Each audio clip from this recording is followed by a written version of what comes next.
BPF दलखौ नागारनानै माने एक नम्बराव आंहा आंनि समस्तिनि रायजो राजानि जिथु आसा आकांक्षा बे आद्रा दंमोन नालाय खारन नोंथांमोना मिथिखागौ जाय गभर्नमेन्टआव थायो बिसोर सुबिदाखौ मोनो आङो गभर्नमेन्टआव गैयामोन BPF हान्जाया थ' आंनि MCLA फान्डनि LED फान्ड फैसाया MCLA LED फान्डनि परिमाना 50 लाख दं आरोखि खिन्थु रुलिं पार्टिनि MCLAफोरा 10 crores मोनदों प्रत्येक फेसआव आरोखि आं सानदों 10 कोटि करि जुदि प्रत्येक फेसआव मोनोबा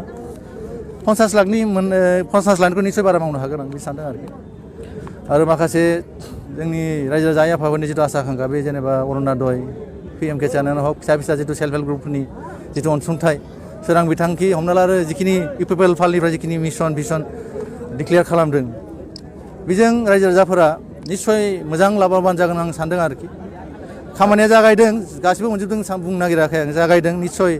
जोंफोरा सहयोग खालामबा आरो गियारआप जाबावगोन आं सानदों आरोखि नोंथांनि मथा मथि प्राय 3000 हमना लादो फैबावगोन आसा दं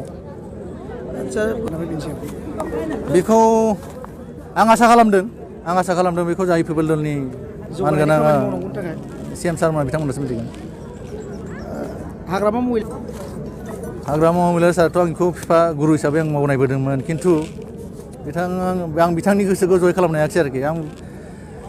BPF हान्जानि मावथि हिसाबै जिथु कर्मि मर्यादा जि मोननांगौ बेखौ मोननो हायाखिसै आरोखि आरो बे मर्यादाया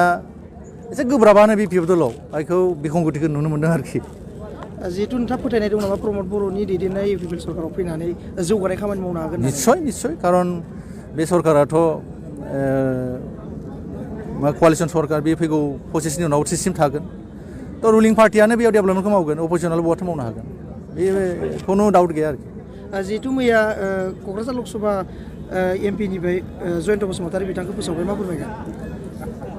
बे बुस्थुआ बिथांमोननि दलीय मेटार आं बेखौ बुंनांगौ खोथा गैया आंनि खामानिया जाबाय मा इउपिपिएल फैबाय नालाय आं इउपिपिएलनि सान्थ्रि हिसाबै थैथां मावगोन आं बेखौ कमिटमेन्ट होबाय आरोखि गोजोन्थों